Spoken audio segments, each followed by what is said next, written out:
In the shadows of America's bustling cities, where neon lights flicker against brick alleyways, lies a tale rooted not in glamour, but grit. Let us delve into the phenomenon of America's most infamous gangs, an underworld that took shape amidst the nation's urbanization and socio-economic struggles.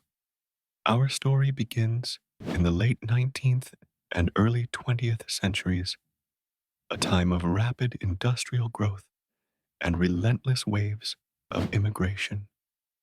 Cities like Chicago, New York, and Los Angeles swelled with new arrivals chasing the American dream.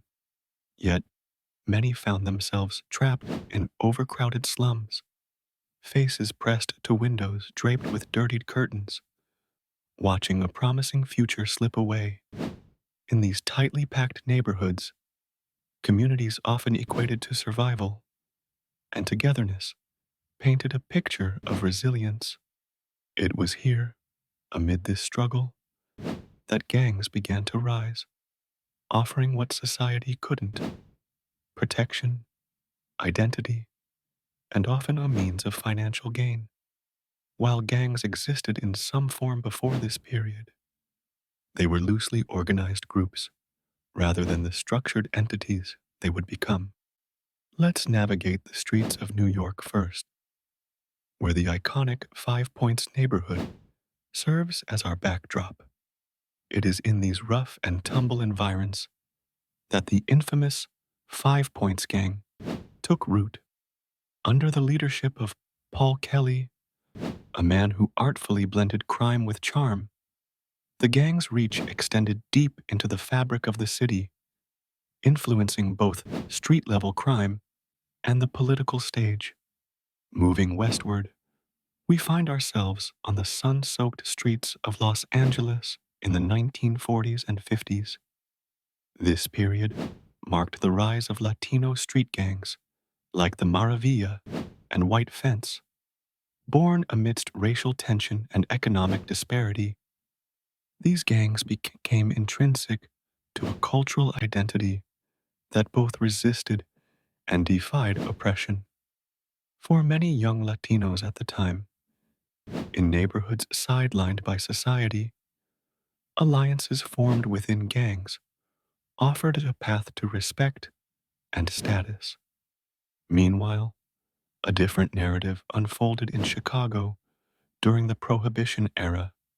The Windy City became fertile ground for organized crime, most infamously under Al Capone and his empire. Capone's operations blurred the lines between gang notoriety and national celebrity. His network capitalized on the illegal liquor trade, with violence often as much a signature as his extravagant tuxedos. As America transitioned into the latter half of the 20th century, so too did the nature of its gangs. The 1960s and 70s witnessed the rise of the notable Crips and Bloods in Los Angeles. In the beginning, these gangs emerged as neighborhood protective forces amidst turbulent socio-political landscapes. However, as drug trade infiltrated their ranks, violence and rivalry spread like wildfire. Undoubtedly, these notorious gangs left indelible marks on the nation's history.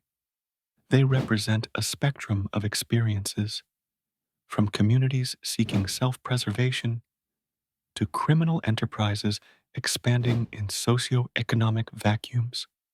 In reflecting upon this history, we grasp a narrative woven with struggle, power, and survival.